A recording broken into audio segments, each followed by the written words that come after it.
গণভবনে কোটা সংস্কার আন্দোলনকে কেন্দ্র করে সাম্প্রতিক সহিংসতায় নিহতদের পরিবারের সঙ্গে সাক্ষাৎ করেছেন প্রধানমন্ত্রী শেখ হাসিনা।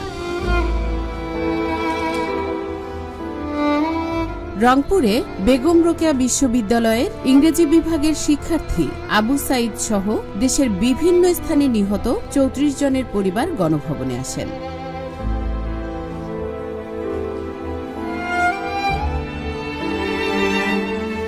প্রধানমন্ত্রী নিহত স্বজনদের সঙ্গে কথা বলেন, তাদের খোঁজ খবর নেন।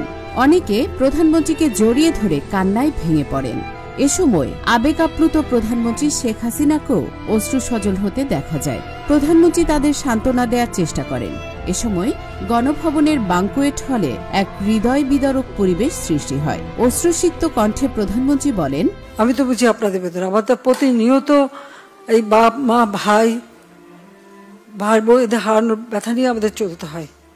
এমনকি লাশটাও তো দেখতে পারিনি, কাফন দাফনটাও তো করতে পারিনি, দেশেও ফিরতে পারিনি, 6 বছর আসতে দেয়নি আমাকে। তবে যখন আসছি সারা বাংলাদেশ ঘুরছি, চেয়েছি এই দেশের মানুষের জন্য একটু, কারণ আমার বাবা বলতেন দুঃখী মানুষের মুখে হাসি ফোটাও, আমি সেই চেষ্টাই করে যাচ্ছিলাম। কিন্তু এই যে বারবার যে এই ধরনের ঘটনা ঘটাবে, এই সন্ত্রাসী ঘটনা ঘটাবে, এটা তো কাম্য না। আর মানুষ কি দোষ করলো যেভাবে মানুষ খুন করতে হবে? মানুষ খুন করে সরকার পতন, এটা কবে হয়, কখন হয়? সাধারণ মানুষ কি দোষ করেছে? আমি আসলে আপনাদেরকে আমি কি বলে সান্ত্বনা দেব? আমি একটু বলবো যে আমি আপনাদের মতনই একজন বাবা মা ভাই হারানো সেই এতিম, কাজে আপনাদের কষ্ট আমি বুঝি। আমি আছি আপনাদের জন্য, আপনাদের পাশে।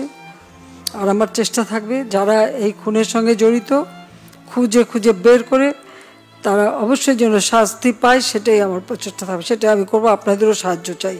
পরে প্রধানমন্ত্রী ৩৪ জনের পরিবারের সদস্যদের হাতে আর্থিক সহায়তা হিসেবে পারিবারিক সঞ্চয়পত্র এবং নগদ অর্থ তুলে দেন। এ সময় গণভবনে অন্যান্যের মধ্যে উপস্থিত ছিলেন জাতীয় সংসদের স্পিকার ড. শিরীন শারমিন চৌধুরী, স্বরাষ্ট্রমন্ত্রী আসাদুজ্জামান খান কামাল।